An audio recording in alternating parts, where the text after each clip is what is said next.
अपनी हिस्ट्री की किताबों में आपने अक्सर ये स्टेटमेंट सुना होगा कि संस्कृत को अपर क्लास तक रखा जाता था या फिर संस्कृत को कुछ ही लोगों तक सीमित रखा जाता था, आम जनता से दूर रखा जाता था।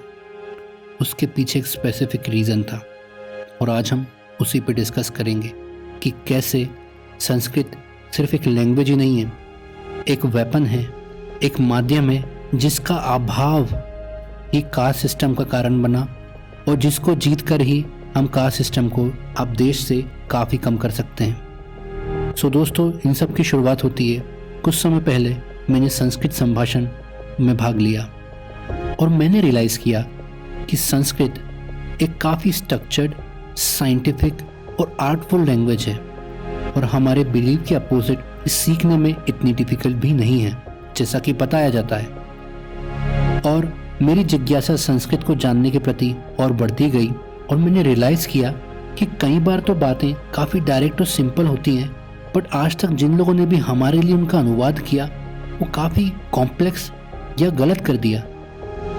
जैसे कि रामायण कोई एक बुक नहीं है, इंडिया में 100 वर्जन है रामायण के। और वाल्मीकि रामायण, जिसको हम असली वाल्मीकि रामायण समझते हैं, उसको भी असल में बहुत सारे सोर्सेस से डाटा कलेक्ट करके इकट्ठा करके एक कंप्लीट बुक बनाई गई है। इसलिए आप अक्सर लोगों को देखेंगे, इतिहासकारों को देखेंगे, वो कहेंगे कि बालकांड और उत्तरकांड रामायण में बाद में जोड़ा गया। सिर्फ यही नहीं, पूरी रामायण भी आप देखेंगे ना, पहले मौखिक रूप से आगे बढ़ी, फिर अलग अलग जगह से मौखिक और लिखित प्रमाण को मिलाकर हमारे पास एक रामायण बनी। उस समय कुछ लोगों ने सोचा कि हम संस्कृत को अपने तक ही सीमित रखेंगे, क्योंकि एक तो उस समय शिक्षित लोग भी उतने नहीं हुआ करते थे, तो शिक्षा ही जब कुछ लोग लिया करते थे उसमें भी लोगों ने इस पावर को अपने पास रखा। एक बात ध्यान से समझिए, आज हमारे पास कॉन्स्टिट्यूशन है, पर उस वक्त हमारे पास कोई कॉन्स्टिट्यूशन नहीं था, तो धार्मिक ग्रंथ ही है। यही बहुत बड़ा सहारा थे कॉन्स्टिट्यूशन का और मॉरल प्रिंसिपल का। सीडो कॉन्स्टिट्यूशन आप समझ सकते हैं। तो इसीलिए जिसका संस्कृत पे कंट्रोल उसका धार्मिक ग्रंथों पे कंट्रोल, जिसका धार्मिक ग्रंथों पे कंट्रोल उसका लोगों पे राज। इसी प्रकार पंडित एक जाति बन गई और अलग अलग जातियां बन गई, क्योंकि सबको अपना अपना कर्म, अपनी अपनी पावर को सेफ रखना था।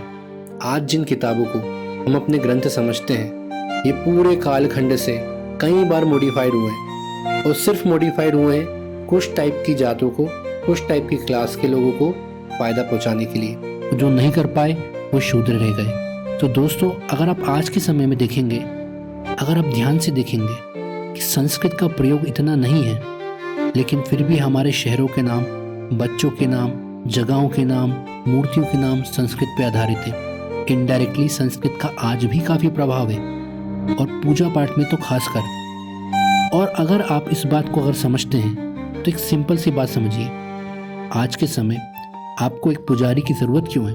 क्योंकि वो मंत्रों का उच्चारण कर सकता है। अगर आपको भी संस्कृत आती हो तो आप भी खुद के लिए पूजा कर सकते हो। अगर आप संस्कृत खुद से सीख लें तो आप खुद के लिए पूजा कर सकते हो। आगे बढ़िए, साइंस सीखिए, डेवलप करिए। आप आगे बढ़ेंगे, आपकी पूजा भी आप खुद कराएंगे, खुद का मंदिर बनवाएंगे, आपको ब्राह्मण की ज़रूरत ही क्यों है? आज के समय जहाँ भाषाओं का स्तर इतना गिर चुका है, आम लोगों में गाली गलौच में बात होती है, आप अपने निजी जीवन में संस्कृत को लेके आएंगे तो आप उस लैंग्वेज को लेके आ रहे हैं जिस पे पूरा धर्म आधारित है।